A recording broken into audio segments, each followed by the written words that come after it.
Hi, this is part 5. It's Gadget again and everything. And like I said, I keep going back a little bit and everything because it's easier to do it this way than to go concentrating on grade 1, grade 2, this and right, okay? So we figured graduation's done. I still string everybody, right? Here comes college. Now, I applied to so many colleges. I applied to Caltech, Virginia Tech. I applied to Columbia, NYU. I applied to Iona. I applied to Manhattan. You name it, I applied. But I was trying to get, excuse me, I'm trying not to sneeze at the same time. Because I know it's true that I applied to all these colleges. Whenever somebody sneezes like that, that means it was true. But my senior year of high school, my mother had control because I'm only 17 when I go into college. I don't turn 18 till November. So you figure she played this thing with the age rule thing where unless you're 18, you're still considered a minor, blah, blah, blah, this and everything. So I had no say. Especially like even with movies and everything, like if it was a G-rated, I wasn't allowed to watch it because I was already 13. Weird stuff like that and everything. So you see what I mean? Like how past and everything can dictate what your future is. So couldn't figure out. Everybody's asking what school, senior year. What school? Don't know because mommy had all the papers. Mommy had control of the mailbox. I was not given my mail. And I'll tell you how I found out. Okay? Literally couldn't figure out. I would order things, stuff like that. Couldn't, right? I was only given certain things. I was only told by my mother. She told me, yeah, you got into all those schools, but I'm not letting you go on a train because you'll be raped, mugged, and killed on a train. New York University is too far away. Columbia's too far away. Caltech is too far away. My dad wanted an hour away, so I figured, okay, fine, whatever school was left that was an hour away, I'd go to. But like I said, still didn't want to go to where the bullies were going. I wanted to go where I could have fun. And at that time, I had seen the movie back in the 90s when I graduated 8th grade. Was it 8th grade or was it? I just remember going to Dale Movie Theater, which no longer exists here down the block from me, seeing Teenage Mutant Ninja Turtles and loving the animatronics in it. And I wanted to do animatronics, so that's why Caltech and all that. I wanted to do electrical-based things because this is where it comes in about high school when I was telling you how I got my nickname. I was the only girl left in the class of all boys with our first electronics class that we had at school. They were trying to make it boys only. I said, hell no, right? So they called me Gadget because at the time, Disney's Rescue Rangers with Chip and Dale were on, and the way Gadget was, she is a motor-mouthed, sheltered little mouse who had to fend for herself, being raised by her father, and learning things on her own. And they go, that's you. I said, cool, I have a nickname. Somebody finally gave me a nickname instead of, hey you, idiot, Missy, or anything, because yeah, that's what my mother called me. My mother never called me my name. Alright? Later on it was, hey, mixed up brain, because that's because of dyslexia. But that's what a manic does. They try to knock you down and everything, right?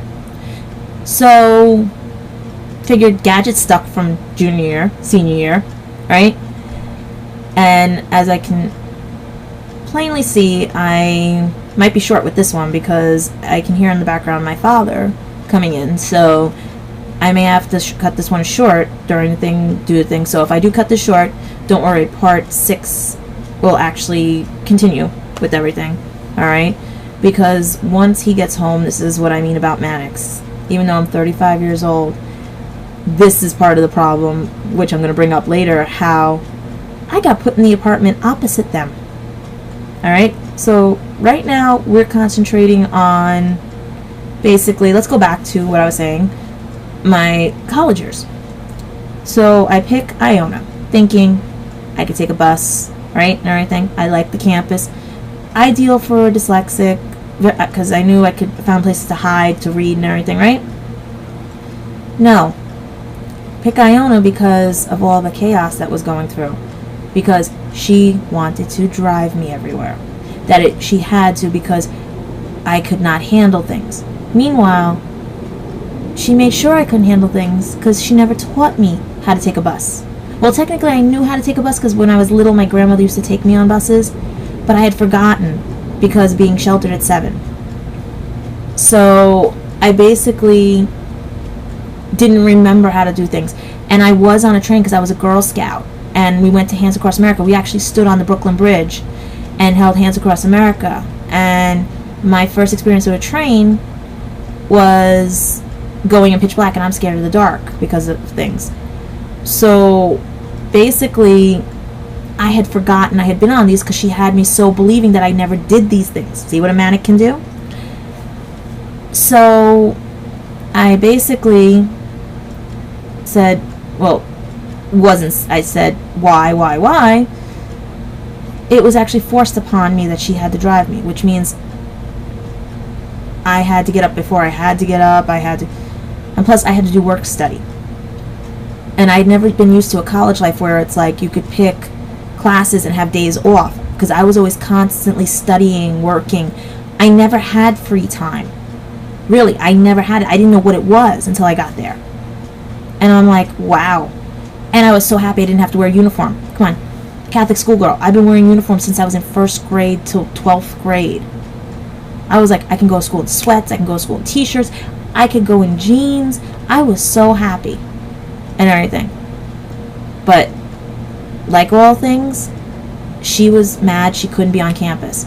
She had to always be in the business of everything. Like, if I had to do things, it was on her time schedule.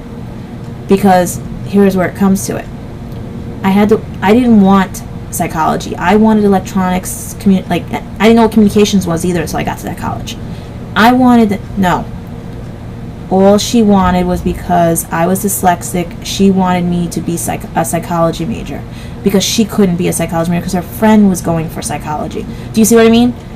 Things she couldn't do, tried to put onto me. I didn't want psychology. Then they had something called biopsychology there, which was the science. I said, oh, cool, I could do my sciences and everything, my chemistry, my this, right, and everything. But the program debunked, and they took all our money and everything, and I was stuck, and I didn't know what to do. So I got blamed for that with my mom and everything. I would get blamed for things that weren't my fault. So that's what I mean, like, this is why it really is from growing up and everything. Blamed for things that are not my fault. I can't control what happens at a school. I can't, right? Because my problem was I was debunking teachers' theories. They kept claiming that a dyslexic can't learn. A dyslexic can't do this. A dyslexic is not allowed to do this. There are different classifications of dyslexia. And believe it or not, Leonardo da Vinci was dyslexic. Lindsay Wagner, an actress, is dyslexic. There are so many different people that you wouldn't even know are dyslexic because it's different forms. Mine is phonetic spelling. My vision is messed up. I can only see certain colors. That's why if you see my lenses are blue, I can't see red on white. Okay? I have trouble with my balance, and that's from another thing because I'm anemic and everything. But it also stems from the dyslexia too, because I can't see right. Because if I can't see the colors, I can't see the outlines, which has gotten better because we found a doctor that really is helping and everything and stuff. Because that was another thing, the eye training and all this stuff. I kept saying no, because it wasn't helping. It was making it worse, and I was getting yelled at because my eyes were faster fixing themselves. It was just a debacle, everything. I mean, what child, I wish to God no child ever grows up like I did. Because with all the pain, with all the hurt and everything and stuff, it did make me the person I am today. But at least have some fun. Not all just book smarts, all this, you know what I mean? Where the other one, I should say my sister, was all fun and everything, getting away with murder, getting away with everything. Now it's catching up to her. Whereas my life's getting better and hers is getting worse. She had the good life. She would play hard or play hard young, die or whatever. She's now reaping her karma. My mom is now reaping her karma for what they have all done to me. And they can't stand the fact that I'm growing. And that's what happened when I went to my first college. And I say first because Iona's not my first college. You'll find out later what else has been going on. So basically, I learned about communications because I needed something else to take. Met these people on the radio station, WICR, 5:30 a.m., if you know who you are. Let's just say I found where I belonged, and it pissed my family off. because they thought it was a hobby. I found I loved it. And the guys all said I took a knack to it. I especially liked the fact that it was an outlet for me. I got to play my music, didn't get criticized for it. I got to meet people, get to know people, learn about things, promote people. Like, I was promoting the Power Rangers, I was promoting all this stuff, Beavis and Butthead, Daria, the Tiny Toons, Animaniacs, you name it, I was promoting it on my station, because mine was DJ Gadget, a tour through movie and TV soundtracks. Hence, there's the Gadget, because it stuck with me even on my radio station show. I was Fridays at 1:30 in the afternoon. I loved it. Problem was, my mother figured radio stations don't go over or anything. Come on, hurry it up, your show has to be over, hurry it up. She would be cursing me out. And speaking of mother and everything, so I have to cut this short, and I will literally catch up with you in part 6.